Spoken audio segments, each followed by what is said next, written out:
Tracer can blink 6 times, and Hanzo can hack health packs. Overwatch perks are here, and they aren't a casual feature. They are being implemented into competitive play and the OWCS on day 1. What could go wrong? Perks are super interesting and incredibly chaotic, and today I want to talk about how I feel about their introduction to competitive and professional play going forwards, and the impact that they might have with their release in a few days on February 18th. To start, let's talk about how the perk system actually works. Some streamers got to test the system, and I got permission from SK to use her footage from the playtest to show how the perk system functions. Perks work a lot like levels in a MOBA game. You start at level 1, and you level up by dealing damage to enemies or healing teammates, similar to how you would build your ultimate. Once you reach level 2, you get to choose between 2 minor perks, and at the maximum level 3, you choose between 2 major perks that are supposed to have a larger impact on the game. Perks are unique to a hero, so every hero in the game will have 2 minor perks and 2 major perks that are entirely unique to their kit. The apparent goal of the perk system is to try and reduce the prevalence of counter-swapping by providing flexibility to heroes, but also punishing you for swapping in the first place. When you swap heroes, you do not keep your levels, and you go back down to level 1. There is a catch though. Later on in the game, it appears to be much easier to level up. In this clip, SK swaps and manages to build back to level 2 during a singular fight. Unfortunately, since we don't have the full patch notes yet, I'm not actually sure how this mechanic works. I believe the 2 options that make the most sense are 1, you build levels faster as the game goes on, or 2, you build levels faster by dealing damage to enemies with a higher level than you, or healing a teammate who is a higher level. The details regarding how this mechanic works will be important, but either way, it is clear that the system tries not to make swapping later on in the game too punishing. It also appears that you keep your level between control rounds, but might not keep it between hybrid or escort rounds, so for now, it's a little unclear as to how exactly the leveling system works. They could also change things before Season 15 drops, so keep that in mind. Now for the fun part, time to talk about the perks themselves and the standout additions. First, I want to take a look at Tracer since her perks are a little unbalanced, and there's a certain build that is clearly the strongest. Tracer's minor perks are Blink Packs and Blast from the Past. Blink Packs allows you to restore 1 blink charge when you use a health pack, and Blast from the Past increases Pulse Bomb's radius by 50%. This choice, to me, is obvious. That Pulse Bomb radius is massive and will allow more consistency with Pulse, so it's best to go with it almost 100% of the time. Blink Packs is situational and only really helps you cycle back into the fight a little faster. Tracer's major perks are Flashback and Quantum Entanglement, and if you don't pick Flashback, you are practically throwing. Quantum Entanglement grants Tracer 50 overhealth that decays over time after she recalls, while Flashback gives Tracer all of her blinks back when she recalls. Yes, this means that Tracer essentially has 6 blink charges with this major perk. That is absolutely insane. Imagine proper with this. Unbalanced perks like this are going to have to be addressed quickly by the dev team if perks are going to succeed. Perks are at their best when you have 2 viable choices, especially when the choices change the playstyle of the hero, so the perks are more or less viable depending on the situation.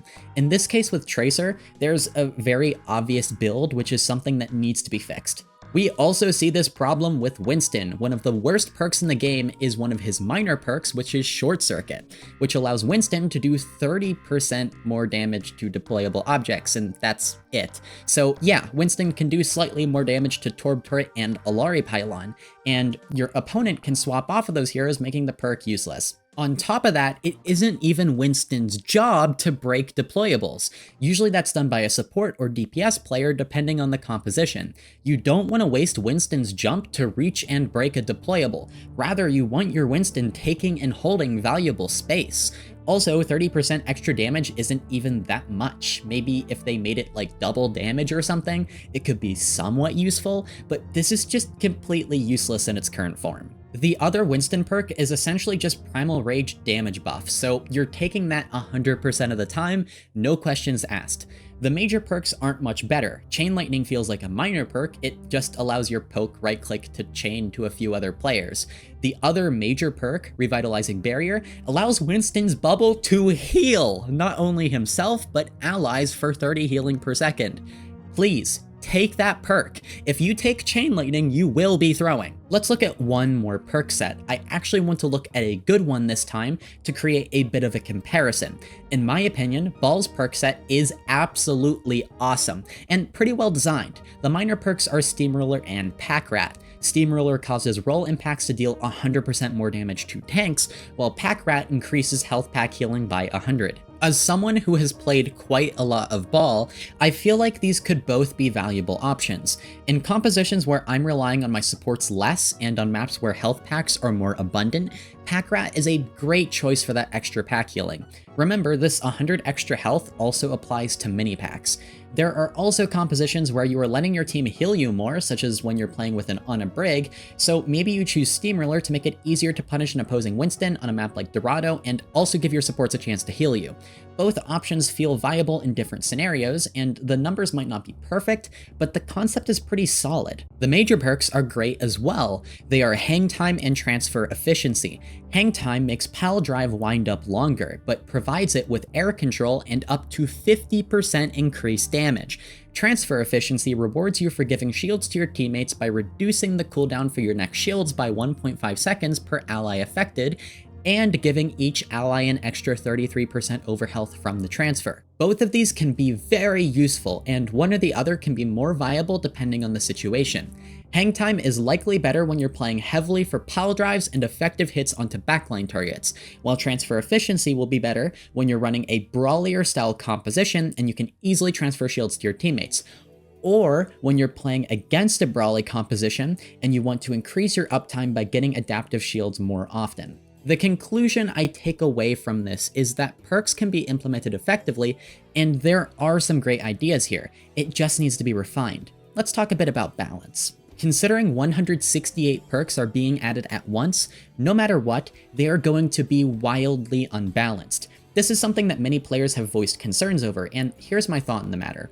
Marvel Rivals is incredibly unbalanced, and was especially unbalanced at launch, yet players still found the game fun. That's because it was new and it was innovating. An unbalanced game can be fun if there's a lot of new things to play around with, and when the meta hasn't been completely solved yet. The introduction of perks is going to be a lot different than the introduction of a single overtuned hero like Hazard, where, one new hero just kind of takes over in the meta, not much around that changes. Sure, it's novel for a week, but after that, everyone knows how the hero works. Perks is going to be full-blown chaos compared to that for a little while, where every hero in the game has been provided new mechanics and abilities. Even if professional players figure out some sort of early meta composition, they're going to be wrong. I'm just telling you right now, they're going to be wrong, and it will be interesting due to how different it might play. The key to success of perks is the long-term balancing. Will the Overwatch devs be willing to hotfix perks that are too strong early on? Will the Overwatch devs be willing to replace perks like Winston's Short Circuit? Or will they allow these perks to exist for months on end? These are questions that only the dev team themselves can answer to, and I'm looking forward to seeing what they do. I see a lot of bad takes out there claiming that perks will make Overwatch impossible to balance, and that is objectively incorrect. Balancing perks is absolutely possible, and MOBAs exist, and they have tons of items, upgrades, and other features that all need to be kept balanced. Perfect balance is impossible for any game, but decent balancing is very possible for Overwatch with perks. The introduction of hero bans in Season 16, the next season, will also help keep things balanced and fair going forward. I might make a video explaining hero bans and their planned implementation as well. Now let's talk professional play for a moment, because I've been saying it this whole video, but things are going to get very chaotic. Season 15 releases February 18th, so NA and EMEA teams only have a few days to prepare, and a few unlucky Japanese teams are playing as early as the day after the patch. This will be our first look at perks in professional play, and I do have some early concerns. One thing that we didn't see, at least as far as I know, is how the spectate view functions with perks. The OWCS is played on the default version of the game, so they don't have any special tools available to them in-game. This is also why OWCS is always played on the current patch, because they are playing on the same exact version of the game as you. This didn't used to be the case during Contenders and the Overwatch League, which were both mostly played on OPR, but there are benefits to playing on live patch. If you like Tomathan videos or really any new pro Overwatch content in general, you can honestly thank Live Patch for that. The Overwatch League did have a replay viewer at one point, but they eventually stopped supporting it, and they don't have the resources or staff to support something like that anymore. Having OWCS on the live patch means that you can have access to the replay codes and watch them yourself if you want to, which is honestly a good thing. Anyways, back to the topic at hand, the spectate view. We know that perks are visible from the first person view on the right hand side. You can see the little icons for the perks that you have chosen. But will spectators be able to see everyone's perks at the top? You can see everyone's perks on the scoreboard in the normal game, but broadcast can't just pull up the scoreboard mid-game. It's not even an option since spectators currently can't actually use the scoreboard. This is a little concerning to me since perks have a major impact on gameplay. So knowing what players are choosing is pretty important for the casters and most importantly the viewers. There is a positive to having perks in professional play next week, and that's actually viewership. At the end of the day, viewership does matter, and Overwatch esports isn't exactly a massive operation anymore like it was during the Overwatch League and can't really sacrifice viewership. Although pro players might be stuck learning perks in a short amount of time and the meta might be chaotic, that creates a great viewing experience for people who are interested in how pros will take advantage of perks. Yes, this could negatively affect some teams, but it's good entertainment, and the more people who are interested in the OWCS, the more lucrative the OWCS becomes for the players competing. Also, if you want to watch that first weekend of OWCS plus perks with me and see my reactions and analysis, check out my Discord for the schedule and join me on Twitch Friday through Sunday for OWCS, EMEA, and NA matches. It's going to be entertaining and chaotic, so you don't want to miss it. Before I end off this video, I want to talk about some of the funniest and creative perks that the Overwatch team cooked up. Mauga's minor perk, 2 Hearts, allows him to count as 2 heroes on the point, and also regenerate 20 health per second while standing on the point, like at all times. This is kind of insane, by the way, and is definitely going to be used in Control and Flashpoint maps to great success. Orissa's major perk, Protective Barrier, replaces her spin with her old shield from Overwatch 1. Welcome back, 6v6 double shield, I missed you. Echo's minor perk, Friendly Imaging, allows her to use her duplicate on allies, and apparently this is just something Loki can do in Marvel Rivals, which is pretty funny. Hanzo's minor perk, Sonic Disruption, allows him to use his Sonic Arrow to hack nearby health packs for 12 seconds. This is absolutely insane. I had no idea, like, who cooked this? But hey, I love it. I love it. Sombra's major perk, White Hat, allows her to heal allies for 100 HP by hacking them. Welcome back, GOAT support Sombra. Soldier 76's major perk, Stim Pack, is literally pulled out of StarCraft Brood War. Soldier's biotic field is replaced with a stim that he uses on himself. He antis himself for 4 seconds, but increases attack speed and reload speed by 30%. In StarCraft Brood War, the concept is essentially the same, with Marines taking a bit of damage from using the stim, but receiving a free fire rate buff. We also have another perk pulled from Brood War, Shield Battery, which is one of Symmetra's major perks. This perk allows Symmetra to regenerate 20 shields per second while within 10 meters of her teleporter.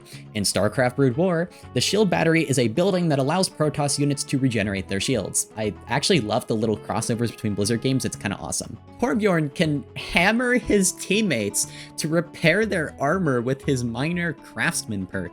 Yes, you can run up to your Reinhardt and repair his armor by hammering him. I wish there was a better way to word that. Ana has a particularly insane minor perk, Biotic Bounce, which allows her nade to bounce after landing and explode again. Basically, you just get a second nade off your first one. Nade is so strong that sometimes Echo players copy Ana just to try and hit a big nade because doing so can win a fight. Some of these minor perks just feel so strong to be in that slot, like this does not feel like a minor perk at all. And as a few honorable mentions, Venture can smell you through walls, Doomfist can eat ults like Diva, Brig can get Infinite Inspire, Juno and Ana can headshot, and Zen can float, but like higher, and oh yeah, Reaper can shoot ranged shots. This is the largest update to Overwatch in a very long time, the largest since 5v5, so I'm really excited to see how it plays out. I'm cautiously optimistic and I'm looking forward to seeing how the dev team handles these perks going forward. What I'm really hoping for is a few early hotfix patches to fix perks that are too weak or far too strong. If their priorities are good, this system could end up making Overwatch much more engaging and increase the skill ceiling as well. And hey, the more interesting and the harder the game gets, the more I have to talk about. That's it for today's video. I didn't discuss everything in the spotlight today and more so focused on perks, but in general, I feel very optimistic about the changes presented. I'm personally more interested in the competitive side of things, so additions like Arena aren't all that interesting to me, but perks, hero bans, and map voting are all great concepts that have the potential to make Overwatch a better game.